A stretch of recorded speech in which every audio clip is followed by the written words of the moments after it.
হচ্ছে মজা ভেবে নিয়েছিলাম। বিয়ে নিয়ে মজা কেন করবো?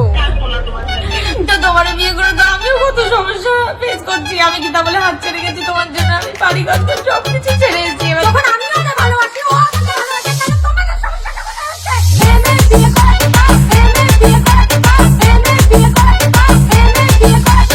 আজকে তোমাদের সবার যা মনের আশা ছিল তাই পূরণ হলো। আজকে তোমাদের জন্য আমার বর আমাকে ছেড়ে দিয়ে চলে গেছে। হ্যাঁ, এটা একটা সোশ্যাল এক্সপেরিমেন্ট ছিল। আমরা আসলেই বিয়ে করিনি।